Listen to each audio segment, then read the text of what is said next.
क्या कभी आपने सोचा कि आपकी ज़िंदगी को गुर्बत, नाकामी या किस्मत नहीं, सिर्फ़ एक आदत तबाह कर रही है? हर रात आप खुद से ये इरादा करते हैं कि मैं कल से बदल जाऊँगा, कल से नमाज़ वक़्त पर अदा करूँगा, कल से मेहनत शुरू करूँगा। लेकिन जैसे ही सुबह होती है, वही सुस्ती, वही टाल-मटोल और वही दिन का ज़ाया हो जाना तुम्हारी ज़िंदगी का हिस्सा बन जाता है। लेकिन यारो, अगर आज ये सुस्ती और ये टाल-मटोल और ये दिन का ज़ाया हो जाना आपकी ज़िंदगी से ख़त्म ना हुआ, तो शायद आपकी जो कामयाबी है, वो आपकी ज़िंदगी से दूर हो जाए। आज की वीडियो के आखिर तक आप कुरान और सुन्नत की रोशनी में ये जान जाएँगे कि सुस्ती सिर्फ़ एक आदत नहीं, बल्कि ये एक शैतान का ऐसा हथियार है, जो इंसान की दुनिया और आखिरत दोनों को नुकसान पहुँचाता है।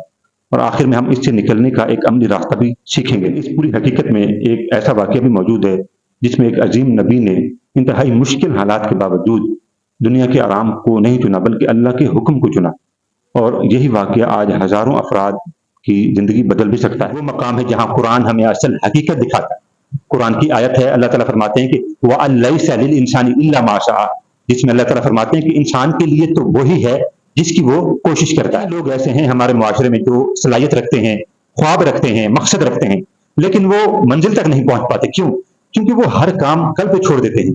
तौबा करूँगा बाद में, कुरान पढ़ूँगा बाद में, पढ़ाई करूँगा बाद में, अपनी मंजिल के लिए जुस्तजू करूँगा बाद में। तो यारो, यही जो बाद में वाला लफ्ज़ होता है ना, वो इन लोगों की पूरी ज़िंदगी बर्बाद कर देता है। रात को इंसान का दिल पछताता है, इंसान खून के आंसू रोता है कि मैं अपनी मंजिल के लिए कोशिश क्यों ना कर सका।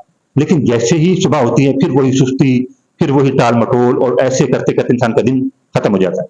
रसूलुल्लाह सल्लल्लाहु अलैहि वसल्लम फरमाते हैं कि मैं अपने अल्लाह से पनाह माँगता हूँ बेबसी और सुस्ती से। लेकिन असल सवाल ये नहीं कि सुस्ती क्यों पैदा होती है, बल्कि एक अज़ीम नबी ने अंधेरी रात, शदीद थकन और नामालूम रास्ते के बावजूद क्यों रुकना कबूल नहीं किया। इस वाक़ये में सुस्त अफराद के लिए एक इलाज छुपा हुआ है। जो कहानी है वो है हज़रत मूसा अलैहिस्सलाम के बारे में।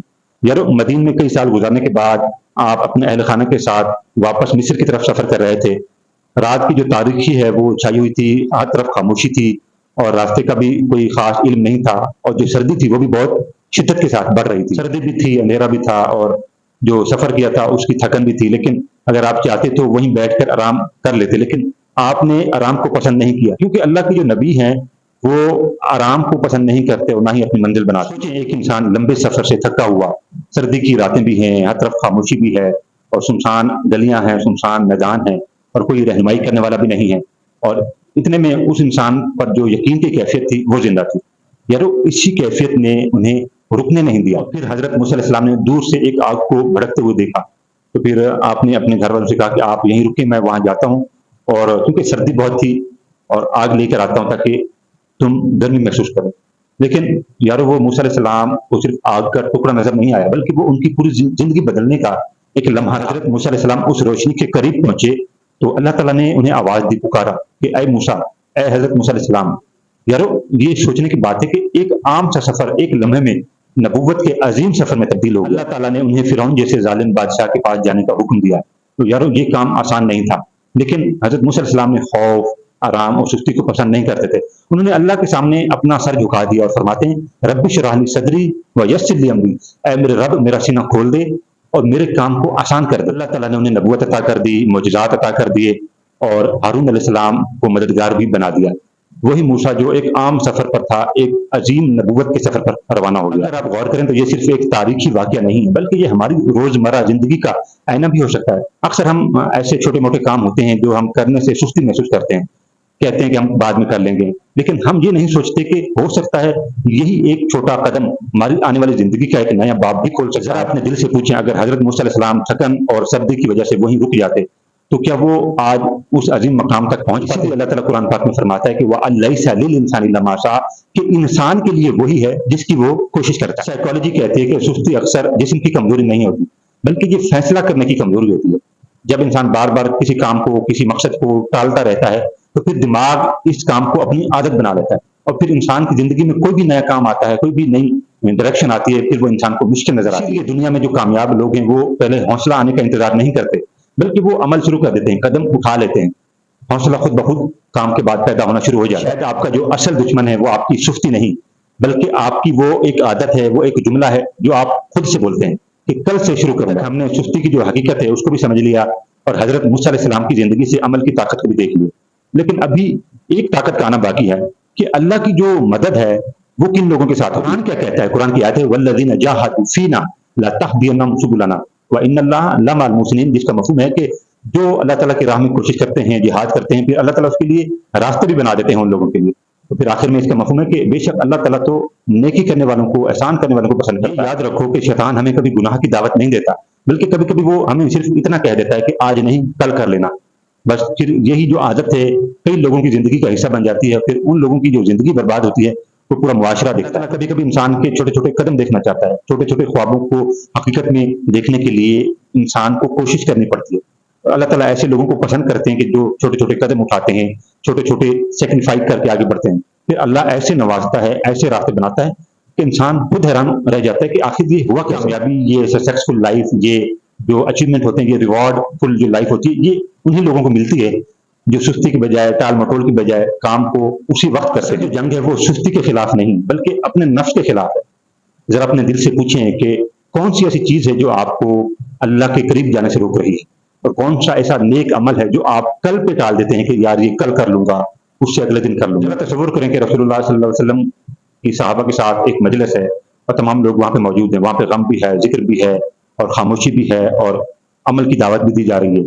کیونکہ آپ صلی اللہ علیہ وسلم جانتے تھے کہ قوم کی انفرادی قوت کی جو اصل کامیابی ہے وہ ارادوں سے نہیں، خوابوں سے نہیں، بلکہ چھوٹے چھوٹے عمل سے بنتی ہے. ہمارا جو فرعون ہے وہ کوئی انسان نہیں ہے، بلکہ موبائل، غفلت، اور بعد میں کر لوں گا، اس کے اگلے دن کر لوں گا، ایسے بولے جانے والے جو جملے ہوتے ہیں یہ ہماری زندگی کو برباد کر دیتے ہیں. وقت جو انسان کا قیمتی وقت ہے، ہم گھنٹوں اسکرولنگ کرتے ہوئے، سوشل میڈیا دیکھتے ہوئے گزار دیتے ہیں، لیکن ہم نوجوان 5 منٹ قرآن نہیں پڑھ سکتے. یارو مسئلہ تو صرف ترجیحات کا ہوتا ہے. ہم نے اسلام کو فرسٹ پریورٹی نہیں دی، تو اس لیے ہمارے جو خواب ہیں، ہماری جو حقیقتیں ہیں، ہمارے جو مقصد ہیں، وہ بھی ہم سے کوسوں دور ہیں. اپنے دل سے یہ سوال کریں کہ اگر آج رسول اللہ صلی اللہ علیہ وسلم میری زندگی کو دیکھتے ہیں تو کیا وہ میرے روزانہ کے جو عمل ہیں، روزانہ کی جو پروگرس ہے، جو میری زندگی ہے، اس سے وہ خوش ہوتے، یا وہ مجھے سستی اور ٹال مٹول کی جو عادتیں ہیں اس کو ختم کرنے کا مشورہ دیتے؟ سوال یہ نہیں کہ سستی کیوں پیدا ہوتی ہے، بلکہ اصل سوال یہ کہ قرآن و سنت ہمیں اس سے نکلنے کا راستہ کیا دکھاتے ہیں. قرآن کے ایکشن پلان کی طرف پہلا جو اصول ہے وہ یہ کہ آپ نے ڈیلی کی بیس پہ نماز کو ادا کرنا ہے، اور یہ نماز کی جو عادت ہے وہ انسان کو ایک کنسسٹنسی کے طور پر ایک معیاری پرسنالٹی بنانے میں مدد کرتی ہے. دوسرا جو اصول ہے، آپ نے قرآن پاک کو پڑھنا ہے، معنی و مفہوم کو سمجھنا ہے، تاریخی واقعات کو دیکھنا ہے کہ ہمارے پیغمبروں کا جو کلچر تھا وہ کیا تھا. تیسرا جو اصول ہے وہ یہ ہے کہ آپ نے اپنے کام کو اسی وقت ادا کرنا ہے. کوئی بھی کام ہو، پڑھائی کا ہو، دفتر کا ہو، معاشرے کا ہو، کوئی بھی ایسا کام ہو جو آپ کی زندگی میں ریلیٹ کرے، اس کو اسی وقت ادا کرنا. جو اصول ہے وہ یہ ہے کہ آپ نے ایک دعا ہے جو نبی علیہ الصلوۃ والسلام بھی پڑھا کرتے تھے، آپ نے بھی پڑھنی ہے کہ اللہم انی اعوذ بک من العجز والکسل، کہ اے اللہ میں تیری پناہ مانگتا ہوں بے بسی اور سستی اور کاہلی سے. یہ آپ نے اپنی زندگی میں امپلیمنٹ کرنا ہے. پانچواں اور آخری جو اصول وہ یہ ہے کہ آپ نے اپنا محاسبہ کرنا ہے کہ آپ نے کون سی ایسی عادت ہے جو آپ کے اندر ہے، سستی اور کاہلی کی عادت، ٹال مٹول کی عادت، اس کو اپنی زندگی سے باہر نکالیں. کیونکہ ہمارے اسلام میں ان چیزوں کی کوئی گنجائش نہیں ہے. اور اپنے معیاری کلچر کو، اپنی زندگی کے خوابوں کو ایک حقیقی روپ دیں اور اس پہ کام کریں. اسے اگلے 7 دن صرف ایک ایسی عادت کو آپ چیلنج کریں کہ جس کو آپ چھوڑنا چاہتے ہیں، اور آپ اگلے 7 دن کوئی ایک ایسی عادت، کوئی ایک ایسا کام جو آپ نہیں کر سکتے سستی کی وجہ سے، اس کو کرنا شروع کر دیں. ایک ہفتے کے بعد آپ کو محسوس ہوگا کہ آپ کی جو معیاری جو پرسنالٹی ہے اس میں بہتری آئی ہے قرآن و سنت کی وجہ سے. اخلاص کے ساتھ، محبت کے ساتھ ان 5 باتوں پر عمل کرنا شروع کر دیا جو میں نے آپ کو ابھی اوپر بتائی ہیں، تو آنے والے وقتوں میں آپ کے اندر سستی اور کاہلی کی جو عادت ہے وہ ختم ہو جائے گی. وقت کی قدر کا احساس آپ کے اندر پیدا ہوگا، اللہ کی عبادت میں اضافہ ہوگا، اور سب سے بڑھ کر آپ کے جو خواب ہیں، آپ کی جو منزل ہے، آپ جس معیاری راستے پر جانا چاہتے ہیں، اس کے لیے آپ کو ایک معیاری شکل اور ایک معیاری مقصد نظر آئے گا جس پر آپ کام کریں گے اور کامیاب ہو جائیں گے. یہ ویڈیو آپ کے دل تک پہنچی ہے، آپ کے دل کے بہت قریب آ چکی ہے، تو کامنٹ باکس میں صرف ایک لفظ لکھ کر جائیں آج. اور آج سے یہ وعدہ بھی کریں اپنے آپ سے کہ جو میں کام نہیں کر سکا، جو میں خواب دیکھتا رہا، اس کے لیے کوشش آج سے شروع کریں. قرآن و سنت اور اسلام کے جو پرپس ہیں اس کو دیکھتے ہوئے ویڈیو میں ہم ایک ایسے مسئلے پر بات کریں گے جو میرے خیال میں معاشرے کے ہر سچے انسان کے لیے ایک ضروری اور بنیادی مسئلہ ہو سکتا ہے. وہ یہ ہے کہ گھریلو جو جھگڑے ہیں، جو نفرت ہے، اس میں اضافہ ہو رہا ہے. اس پر ہم اگلی ویڈیو میں بات کریں گے، اور آپ وہ ویڈیو ضرور دیکھیے گا آنے والی جو ہوگی، کیونکہ ہو سکتا ہے کہ وہ آپ کے گھر کا ماحول اور آپ کے گھر کی جو کوالٹی ہے اس کو بدل دے.